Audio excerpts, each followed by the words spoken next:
What is up, guys? It is Tony here, and today you are looking at some pretty complicated stuff on the timeline here. So you guys are probably thinking we're going to be doing something extremely intricate that can make your videos look amazing. Well, you're wrong. We're doing something extremely intricate that can help your videos sound amazing. Today we're looking at sound effects and sound adjustments. The reason why we're looking at sound adjustments today is because it's the #1 mistake I see in a lot of people's videos. I see a lot of people's videos, the editing is spot on, the syncing is amazing, the flow is beautiful, and I want to like their video, I want to favorite it, I want to give them a shout out, but unfortunately their sound is just, it hurts my head. And I'm sure you guys know what I'm talking about. There's this big problem that a lot of people don't realize, and it's an honest mistake.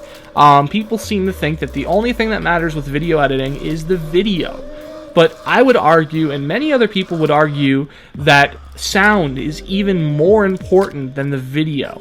You can have the shittiest webcam in the world filming your video or recording your video, but if your sound sounds pretty good, like if it sounds radio quality, no one cares about the video. It's really more important to have good sound, because the sound, especially in montages, makes the clip. So, we're going to take a look at sound today, and as you can see, there's a lot of great information that is displayed in Final Cut. You have all of these sound waves. You can see exactly what the peaks are, where the peaks are, and it is a very good tool for making the best of your audio in Final Cut. So why not use it? Well, today we're going to be looking at this clip right here, obviously, which has all these effects on it. I'm just going to take them off so we don't lag too much. And now you can see that this clip has audio itself. Now, a lot of people let me just go ahead and hit V, which silences these clips. A lot of people tend to just use the game audio. That is a huge no to me.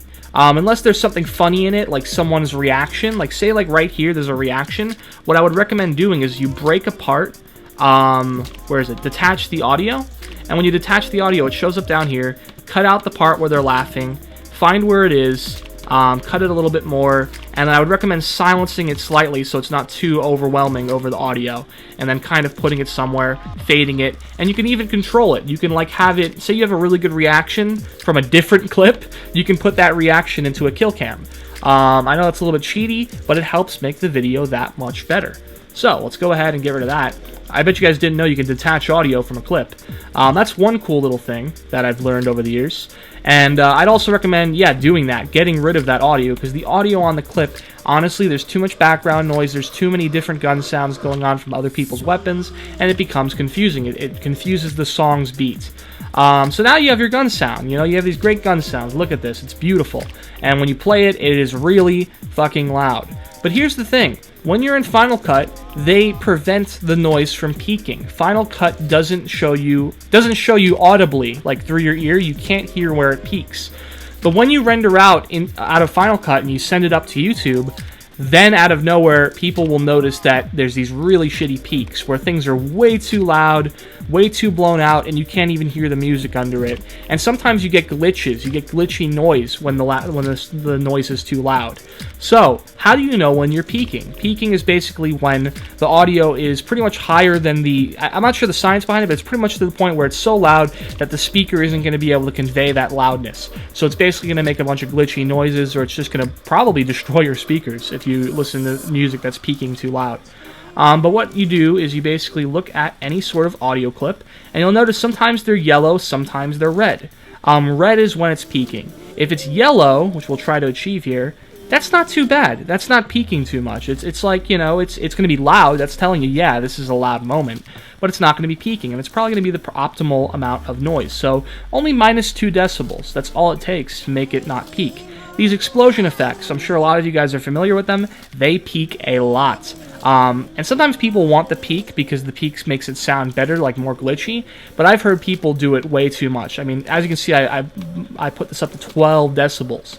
You don't want to do that. That's way too much. What I would recommend doing is finding the sweet spot where it is a little bit red in the beginning, but the rest is yellow. If it's all red all the way back to here, that's not a good thing, because that's actually the fade out of the sound. If the fade out of the sound is as loud as the boom itself, it's not going to sound realistic at all.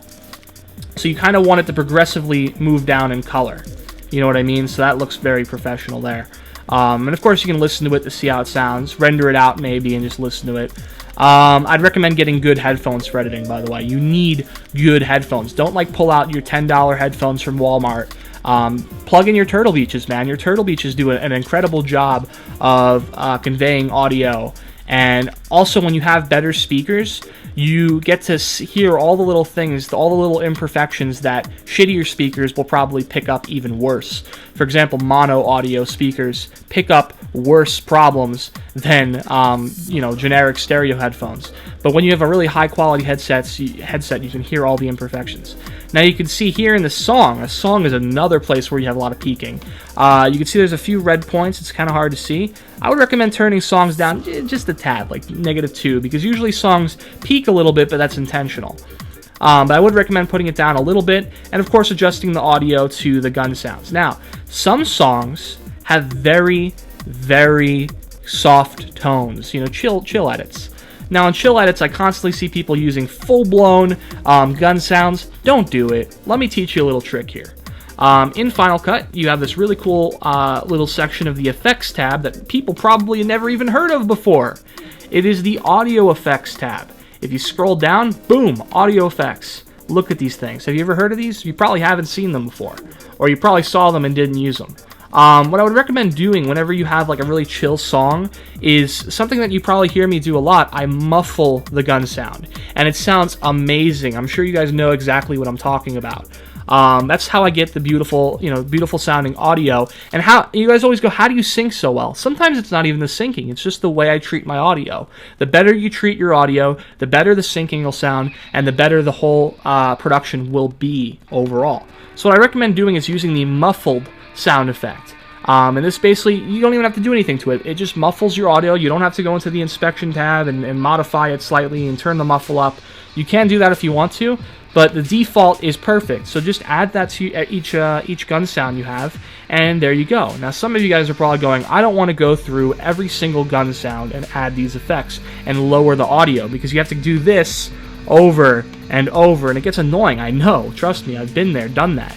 But I learned over time that there's a very simple technique to do. You grab all of your audio and you do a new compound clip. Then you can edit all your audio at the same time. You can lower it all at the same time. I definitely don't recommend including your song in that. I think I did that on accident. But you can grab all your audio, do a new compound clip, add on the muffled effect, add on your decibel, change your decibel levels, and then all of your audio is ready to go. So there is a few tips on how to modify your audio in Final Cut Pro. I highly recommend you guys doing this. I know it takes more time, but trust me, do it for one edit, and then maybe do a little soundbite in the beginning where you go, hey guys, I worked a little bit more on my audio. What do you guys think? And watch how many people go much better. Because even though there's people in your videos going, yeah, this is great, man, the editing's great, on the inside they're thinking, wow, that is really bad, my ears hurt, and you get the point. So really keep this in mind. Really focus on your audio. Audio is very important whenever you're doing anything, including commentaries. Don't even get me started about commentaries. Noise reduction is key. But basically that is it. That is my little tutorial on how to do audio editing through Final Cut. If you guys enjoyed this and you want to see more like this in the future, like, comment, and subscribe. And if you have any suggestions for future tutorials, of course, comment those below or PM me.